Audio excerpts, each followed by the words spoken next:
Shalom, salam damai sejahtera untuk kita sekalian, Bapak Ibu sekalian. Sebelum kita membaca dan merenungkan firman Tuhan, mari kita berdoa memohon pertolongannya.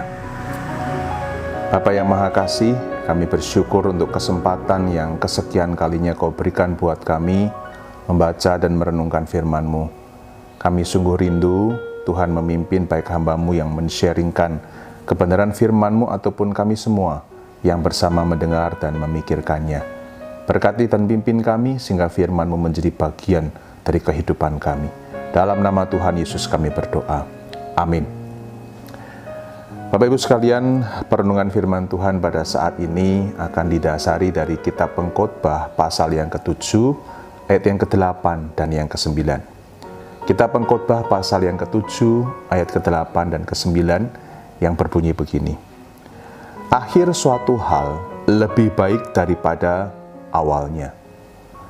Panjang sabar lebih baik daripada tinggi hati. Janganlah lekas-lekas marah dalam hati, karena amarah menetap dalam dada orang bodoh. Sampai sedemikian jauh pembacaan firman Tuhan. Selamat dan berbahagia kita semua yang mau dengan tekun dan setia membaca, merenungkan, dan melakukan firman Tuhan di dalam kehidupan kesehariannya. Bapak Ibu sekalian, mungkin kalau kita membaca ayat ini sepintas, kita akan memikirkan bahwa ayat ini termasuk ayat yang unik, bahkan antar kalimatnya itu seperti tidak ada hubungan. Akhir sesuatu lebih baik daripada awalnya. Kemudian disambung dengan dikatakan panjang sabar lebih baik daripada tinggi hati. Dan ayat ke-9, jangan lekas-lekas marah dalam hati. Jadi apa maksud dari ayat-ayat ini, saudara sekalian, yang terhubung sebagai satu kesatuan di dalam kitab Pengkhotbah pasal yang ke-7 ini? Apakah penulis Pengkhotbah mengajak kita berpikir bahwa di dalam segala sesuatu itu mesti happy ending? Akhirnya itu mesti membahagiakan, sesuatu yang kita harapkan pada waktu kita menonton sebuah film, bukan? Atau mungkin penulis Pengkhotbah hendak mengajak kita berpikir, apakah di dalam suatu proses kita harus menanti sampai pada akhirnya? Atau apa tujuan dari penulis Pengkhotbah ini? Kalau kita melihat relasi antara 3 kalimat di dalam 2 ayat ini, kita ternyata nanti akan menemukan adanya satu kesatuan, yaitu ketika dikatakan akhir dari segala sesuatu itu lebih baik daripada awalnya. Kemudian panjang sabar itu lebih baik daripada tinggi hati. Dan kemudian dikatakan jangan lekas-lekas marah. Apa hubungan dari 3 kalimat ini, saudara sekalian? Sebetulnya penulis Pengkhotbah mengajak kita memikirkan satu sikap yang memang seharusnya kita miliki di dalam segala keadaan, yaitu tidak terburu-buru. Tidak terburu-buru. Kenapa tidak terburu-buru? Sebab akhirnya itu lebih baik daripada awalnya. Kenapa tidak terburu-buru? Sebab panjang sabar itu lebih baik daripada tinggi hati. Nah, dikatakan jangan lekas-lekas marah di dalam hati. Jadi penulis Pengkhotbah ini, kitab Pengkhotbah ini mengajak kita memikirkan di dalam segala sesuatu yang kita alami, jangan terburu-buru. Dan kalau kita perhatikan memang saudara sekalian, kita ini adalah orang-orang yang cenderung untuk terburu-buru di dalam segala sesuatu, cenderung instan. Kita ingin cepat kaya, cepat berhasil, cepat sehat, masalah cepat selesai. Bahkan di dalam hal rohani pun sama. Kita ingin doa kita cepat dikabulkan. Bahkan tidak heran kemudian demi cepatnya itu, kita menghalalkan segala cara. Kalau kita jujur misalnya saudara sekalian, kita akan menemukan bahwa seringkali doa-doa kita isinya adalah ingin cepat-cepat, terburu-buru. Tuhan, kapan COVID-19 ini pandeminya berakhir? Tuhan, kapan Indonesia ini menjadi negara yang makmur? Atau secara pribadi, Tuhan, kapan saya berhasil? Kapan saya bisa cepat seperti orang lain yang tiba-tiba kaya, rumahnya sekian banyak, mobilnya sekian banyak? Di dalam hal rohani pun kita ingin semuanya cepat-cepat. Bahkan kita memakai hal-hal rohani itu demi cepatnya keinginan kita itu tercapai. Padahal saudara sekalian, kalau kita membaca seluruh Alkitab, khususnya kita mempelajari tokoh-tokoh Alkitab, kita akan menemukan bahwa Tuhan itu seringkali, atau bahkan mungkin semuanya ya, memproses umat yang Dia pilih. Orang-orang pilihannya itu selalu harus melalui suatu proses. Tuhan tidak terburu-buru di dalam mengutus umatnya. Tuhan tidak terburu-buru di dalam membentuk orang-orang yang Dia pilih.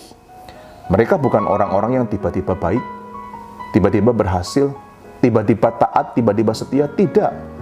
Tuhan memakai proses yang begitu panjang untuk tiap tokoh yang Dia pilih. Coba sebutkan tokoh-tokoh itu. Nuh, Tuhan proses bukan?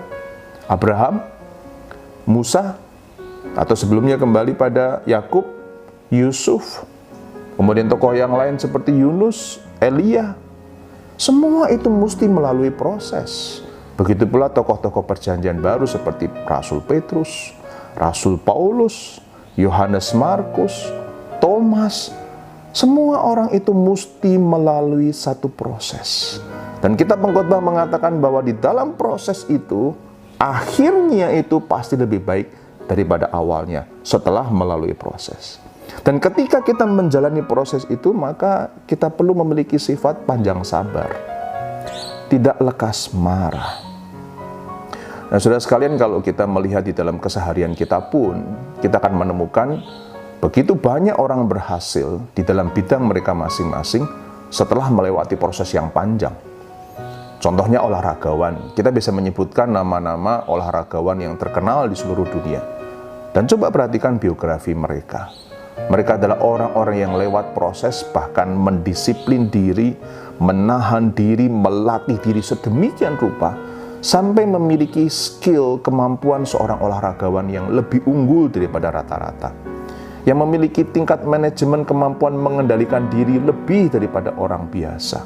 Mereka harus menahan diri, melatih, mendisiplin diri lewat proses yang panjang. Baru akhirnya itu akan nampak baik. Kita seringkali hanya melihat akhir, itu sebabnya kita ingin cepat-cepat. Kita tidak melihat bahwa mereka melalui proses yang panjang. Di dalam bidang yang lain, misalnya para petani, untuk menghasilkan panenan yang baik, yang bermutu, mereka juga harus lewat proses yang panjang, bukan? Mereka harus memilih bibit yang baik, harus dengan tekun memupuki, harus dengan tekun mengusir semua hama dan lain sebagainya untuk mendapatkan hasil akhir yang baik. Bahkan orang-orang kaya, orang-orang yang berhasil, mereka juga adalah orang yang melewati proses jatuh bangun yang luar biasa berat. Nah, Bapak Ibu Saudara sekalian, kalau orang-orang yang berhasil di dalam dunia ini, mereka mencapai akhir yang membahagiakan, harus melewati proses sebelumnya untuk mencapai akhir itu. Maka lebih lagi Tuhan kita. Tuhan kita akan melatih kita untuk melalui satu proses. Sampai kemudian setelah proses itu lewat, baru di akhirnya kita merasakan luar biasa indah Tuhan memproses kita. Sebetulnya kitab Pengkhotbah pasal 3 ayat 11 juga sudah mengatakan hal yang sama. Ia, Tuhan, membuat segala sesuatu indah pada waktunya. Bahkan Ia memberikan kekekalan dalam hati mereka, tetapi manusia tidak dapat menyelami pekerjaan yang dilakukan Allah dari awal sampai akhir. Kita melihat konsisten kitab Pengkhotbah ini, bahwa Tuhan adalah Tuhan yang berkarya dari awal sampai akhir, memasukkan kita di dalam proses pendisiplinan, pendidikan yang luar biasa berat untuk mencapai akhir yang memuaskan, akhir yang mulia, akhir yang berkualitas. Maka kalau sekarang kita juga masuk di dalam kondisi harus mengalami pandemi COVID-19, kita merasakan atau kita bertanya, kapan semua ini berakhir? Kapan semua ini berakhir, Tuhan? Rasanya sudah tidak tahan. Kita ingin cepat-cepat berakhir. Tapi mari saya mengajak kita melihat bahwa kondisi ini adalah satu proses yang Tuhan izinkan untuk kita lalui. Dan ingat, ini bukan akhir. Ini adalah satu proses yang Tuhan izinkan kita alami hari demi hari. Kesulitan, tantangan, sukacita, kebahagiaan silih berganti sebagai satu proses untuk akhirnya nanti ada suatu berkat dan kebahagiaan yang Tuhan berikan. Bahkan saudara sekalian, kalau kita membaca kitab Mazmur misalnya, ada mazmur-mazmur yang disebut sebagai mazmur ratapan. Kenapa disebut sebagai mazmur ratapan? Oleh karena pemazmur itu merasakan suatu kondisi yang tidak menyenangkan. Mereka menyampaikan kepada Tuhan seperti doa kita pada hari ini mungkin. Tuhan, sampai kapan? Sampai kapan ini berakhir? Tapi perhatikan di dalam kondisi mereka menantikan peristiwa yang tidak menyenangkan, kondisi yang menyakitkan itu berakhir, mereka tetap menantikan Tuhan dengan taat dan setia. Dan hasilnya apa? Hasilnya di tengah-tengah kondisi yang sulit, kondisi yang berat, dan mereka memahami sebagai suatu proses, maka ada berkat Tuhan yang mereka alami di dalam proses itu. Jadi Bapak Ibu, berkat, anugerah, kasih karunia itu Tuhan berikan bukan cuma di akhir, tapi dalam proses yang berat itu menuju akhir, sudah ada berkat-berkat yang Tuhan berikan. Akhir segala sesuatu lebih baik daripada awalnya. Namun ternyata di dalam proses menuju akhir yang baik itu, ada kasih karunia demi kasih karunia yang Tuhan berikan. Bacalah Mazmur yang mengandung satu pertanyaan ketidakpahaman pada proses yang mereka sedang jalani. Tetapi di tengah proses itu, mereka belajar beriman dan setia kepada Tuhan. Di situ ada berkat Tuhan. Bahkan kemudian setelah proses itu berakhir, ada berkat di tengah proses, ada berkat di akhir proses itu. Namun ada berkat lagi setelah akhir dari proses itu, yaitu kita belajar sesuatu untuk memasuki satu proses yang baru. Akhir sesuatu lebih baik daripada awalnya. Proses di dalam menjalani sampai pada akhir itu ada anugerah, kasih karunia yang Tuhan berikan sampai di akhirnya. Namun kemudian Tuhan melatih kita untuk memasuki satu proses yang baru. Itu sebabnya Musa berulang kali harus menyampaikan kepada orang-orang Israel berkat yang Tuhan berikan, pimpinan yang Tuhan berikan di masa lalu. Untuk apa? Untuk mereka siap memasuki satu proses yang baru. Kita sedang ada di dalam proses itu. Work from home, stay at home, lebih banyak ada di rumah, menjaga diri sedemikian rupa. Saudara, ini adalah satu proses. Ini adalah blessing in disguise. Berkat yang tersamar. Berkat yang nampaknya masih tersembunyi, yang Tuhan mau ungkapkan atau belum ungkapkan. Dan kita pengkhotbah mengajak kita untuk melihat sedikit dari berkat itu. Sekarang tidak ada blessing seolah-olah, tetapi Tuhan sudah siapkan blessing in disguise. Berkat yang nampaknya tersembunyi, berkat yang nampaknya tersamar. Dan mari di dalam iman dan kesetiaan kita kepada Tuhan menjalani proses ini, kita akan menikmati berkat Tuhan di dalam proses itu. Berkat dan kasih karunia di akhir proses itu.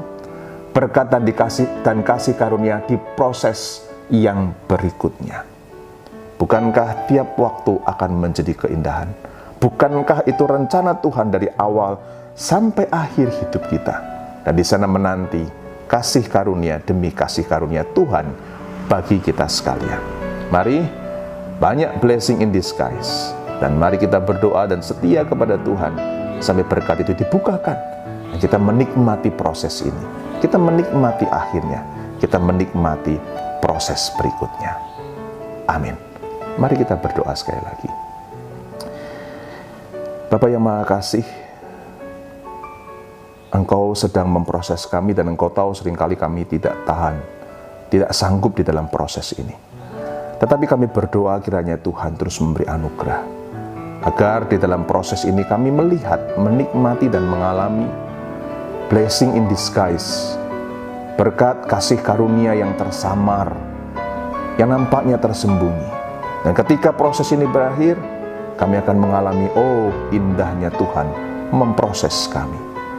Dan berikutnya kami mesti disiapkan untuk proses yang lain, yang tidak kalah indah, tidak kalah berkat dan kasih karunia-Nya dibandingkan proses yang sekarang harus kami alami.